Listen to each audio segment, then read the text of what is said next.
Joining me now is military analyst and retired U.S. Army Major Mike Lyons. Mike, thank you so much for being with us.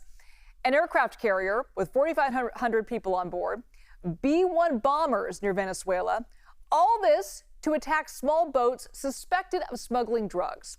What do you make of this ramping up of forces? Clearly, the Trump administration is trying to send a message, but do you think this is really about drugs?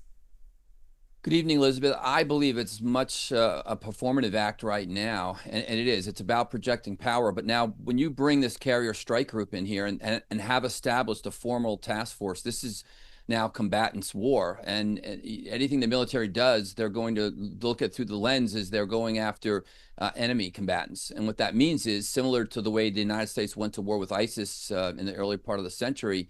That's what they're going to do now with the drug and the narco terrorists that are there. They have attacked across the through the Panama Canal on the other side into the Pacific now. That means that's a maritime channel that leads from Colombia itself, and so they are locking down the maritime channels of any product leaving Venezuela heading to the United States. But the drug cartels will find other ways to move their product, I'm sure. At least 40 people have been killed in these strikes in the Caribbean and the Pacific, and many are questioning the legality of these strikes, saying they could be war crimes. What are your thoughts on that? Well, now that they've deployed this carrier there and they have the Joint Task Force set up, it's a military operation. And so now more like the War Powers Act will have to come into play. The president said that he would talk to Congress about possibly using land forces. Again, not sure where exactly that would be or where that would go, but he'll have a requirement to let Congress know of these kind of military actions, and then have 60 days to get an authorization of use of military force, or else Congress could order him to bring those troops back and those Marines back from that carrier group. So it's crossed this Rubicon now of a totally new, different situation. It's no longer just policing activities, for example. It is now a full-fledged military operation. And Trump has threatened the next operation could be on the ground in Venezuela. What would that look like in modern warfare? Is that personnel on the ground? Is it the use of drones? Yeah, I'm trying to get my head around it, frankly. It would be a maritime attack, I would suspect, similar to what happened to the United States in Libya back in 2011 in that regard, and it would mean regime change.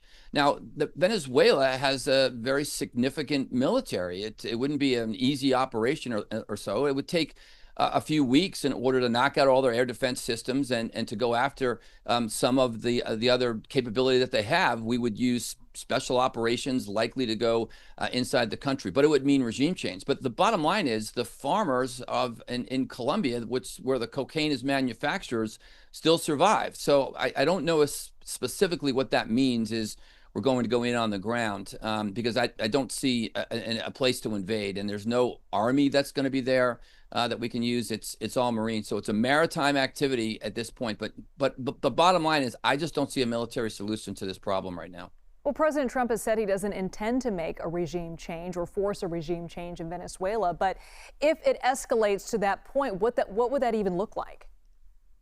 Well, that would mean we'd have to have a phase 5 operation and have something in place ready to go to take over that country. But that's, 29, 30 million people inside that country. That is a really tall task. You'd have a similar situation in our hemisphere as potentially what we saw in Iraq, insurgent groups and the like. There are loyalists to that president that are there, and as well as to the population. So that would require 80, 100,000 troops. I mean, you'd need United Nations approval to do this. I mean, we would be violating the sovereignty of another country. So it's almost off the table, which is why this is just such a projection of power to try to get their attention. We're using other forms of leverage, economic as well, but this is how the president rolls. He uses, speak loudly and carry a big stick, and right now he's moving forward with the big stick. Mike Lyons, thank you so much.